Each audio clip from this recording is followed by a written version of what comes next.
Students, मैंने morning में आपको जो था जीडीपी के बारे में बताया था कि how we have to counted the GDP. जैसे बेटे आपको मालूम है, मैंने जीडीपी की फुल फॉर्म बनाई थी ग्रोस डोमेस्टिक प्रोडक्शन, और how we have to calculate the value of final goods and services produced in each sector during a particular year, provided the total production of the sectors from that year। देखिए, मैंने कल आपको समझाया था 3 sector हैं हमारे Indian economy के, primary, secondary और टर्टरी। हमारी गवर्नमेंट जो क्या करती है, तीनों सेक्टर्स की फाइनल गुड्स की प्राइस, जितने भी हमारी स्टेट्स हैं, 28 स्टेट्स हैं, 9 यूनियन टेरिटरीज हैं, उन सब से कलेक्ट करती है डाटा, और इसके ज़्यादा इनकम फ्रॉम द अब्रॉड, और हमने विदेशों से जो इन्वेस्टमेंट किया हुआ है उनसे हमें कितना इंटरेस्ट आ रहा है, कितनी इनकम आ रही है, उन सबको इन अ पर्टिकुलर ईयर। जब भी हम डिफाइन करेंगे जीडीपी को, अगर हम पर्टिकुलर ईयर नहीं लिखते तो हमारी डेफिनेशन कंप्लीट नहीं होगी। तो एक पर्टिकुलर ईयर में हमने कितना तीनों सेक्टर से और इनकम फ्रॉम द अब्रॉड से कितना अर्न किया है, इसको हम जीडीपी कहते हैं। It is the value of all final goods and the services produced within a country during a particular year। GDP show how big is the economy। ये हमें शो करती है कि एक देश की अर्थव्यवस्था कितनी विकसित हो रही है।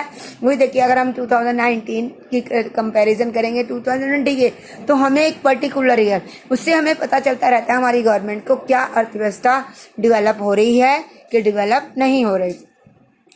अब ये जो जीडीपी का जो है वो हमारी सेंट्रल गवर्नमेंट मिनिस्ट्री है, वो इसको कैलकुलेट करती है। जितनी भी हमारी यूनियन टेरिटरीज हैं, जितनी भी हमारी स्टेट्स हैं, चाहे वो स्मॉल है चाहे वो बिग है, सबसे इंफॉर्मेशन कलेक्ट करके फिर उसका वैल्यू निकाल के फिर वो शो करती है कि क्या हमारी कंट्री की जीडीपी इस साल 2018 में, 2019 में, 2020 में क्या रही है, क्या रहेगी। तो इस प्रकार से हमें शो करते हैं। आपने देखा होगा पिछले हिस्टोरिकल चेंजेस आए हैं हमारे। हिस्टोरिकल चेंजेस क्या आए हैं कि आप देखिए, this the modern of the farming, वो आए हैं क्योंकि हमने फार्मिंग में स्वतंत्रता प्राप्ति के बाद modern institute, modern instruments, modern techniques, modern methods जो थे वो अप्लाई करने शुरू कर दिए, जिसकी वजह से क्या हुआ है कि पिछले कुल 100 वर्षों में हमारा जो है प्रोडक्शन में जो है एग्रीकल्चर प्रोडक्शन में काफ़ी जो है over long 100 years then the 100 of year and the especially become a new method of the manufacturing were by introduced, factories came up and the started the expanding, and these are the people who had to earning।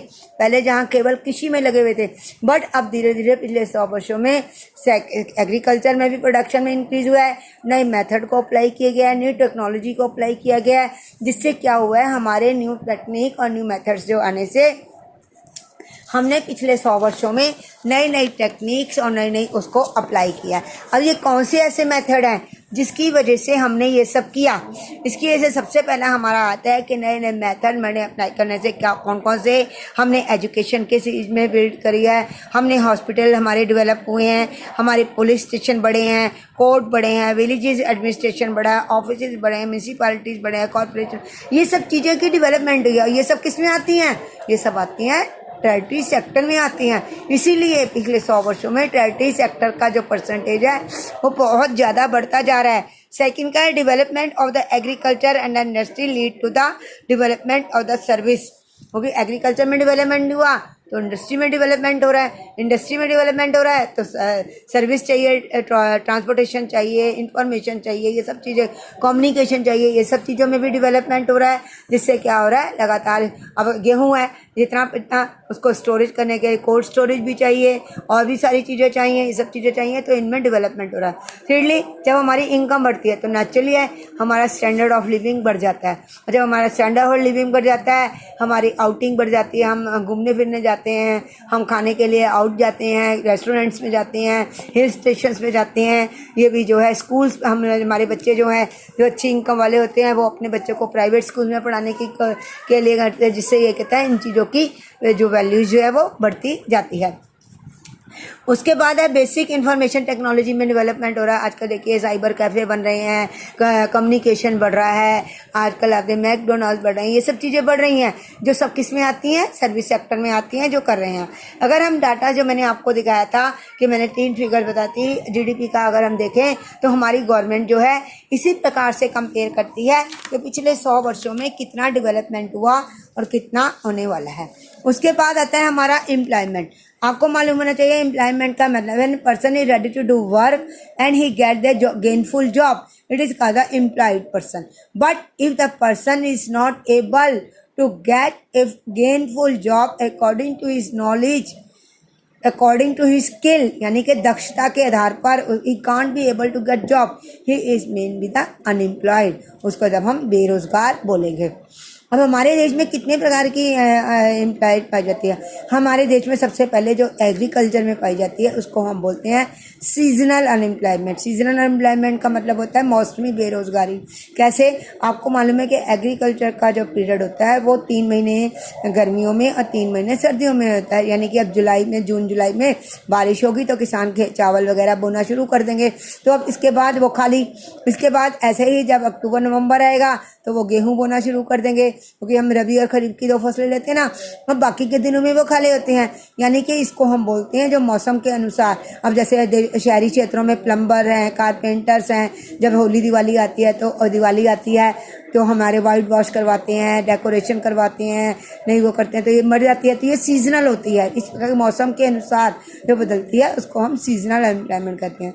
अब हमारे agriculture में जो है वो एक और प्रकार की एम्प्लॉयमेंट पाई जाती है जिसको हम बोलते हैं डिस्गाइज अनएम्प्लॉयमेंट, और इसको हम हिडन अनएम्प्लॉयमेंट भी बोलते हैं। हिडन अनएम्प्लॉयमेंट वो होती है बेटा छुपी ही बेरोजगारी, यानी कि एक खेत में अगर एक किसान का खेत है और उसमें रिक्वायरमेंट एक अकेला किसान भी कर लेगा, बट क्या है उसके दोनों बेटे, उसकी बेटी, उसकी पत्नी सारे ही उस फील्ड में लगे रहते हैं। अगर हम उनमें से किसी को निकाल दें तो प्रोडक्शन ना तो बढ़ेगा ना घटेगा, but they have to show that we are engage in that. यही रीज़न है कि इस टाइप की अनएम्प्लॉयमेंट को हम हिडन या डिस्गाइज्ड अनएम्प्लॉयमेंट पे कंपैरिजन करते हैं।